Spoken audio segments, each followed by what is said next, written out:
On en vient aux conséquences économiques de ce crash. Bonsoir Éric Le Boucher. Bonsoir Emmanuel. Alors la première conséquence, c'est la chute en bourse du titre Lufthansa, dont, on le rappelle, Germanwings fait partie. Oui, c'est ça. Lufthansa a perdu 1,56% ce soir à 13,57 € à la bourse allemande. Le titre du groupe aérien avait chuté jusqu'à 4% en fin de matinée à l'annonce du crash, puis s'est repris un peu. Airbus aussi a eu un yo-yo, il est baissé avant de remonter en fin de journée. Car la bourse n'aime pas les accidents aériens, elle anticipe des difficultés pour le transporteur.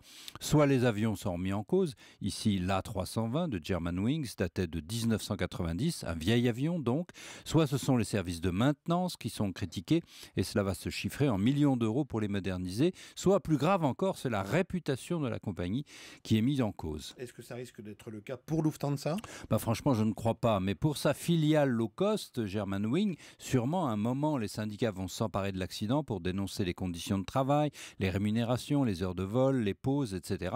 Et vous le savez, les pilotes de Lufthansa étaient en grève pour réclamer de meilleures conditions. Ils viennent d'ailleurs de suspendre cette grève. Mais bref, le crash tombe très très mal pour la compagnie allemande. Éric, on se pose la question à chaque fois, est-ce que ces accidents qui semblent s'accumuler peuvent détourner de l'avion?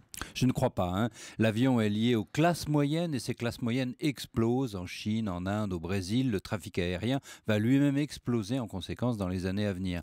Souvenez-vous qu'un Américain prend 1,6 fois l'avion par an en moyenne, un Chinois 0,2 fois seulement. Il y a donc une énorme marge de protection. On estime qu'il va se vendre 30 000 avions d'ici 2030. Le trafic devrait croître de 5% chaque année, très régulièrement, et c'est très rapide. Un accident dans ce secteur et même quelques accidents dans ce secteur en grand développement, comparativement c'est très peu d'ailleurs avec l'automobile, ne vont sûrement pas arrêter le développement de trafic aérien. Merci pour cet éclairage, Éric Le Boucher.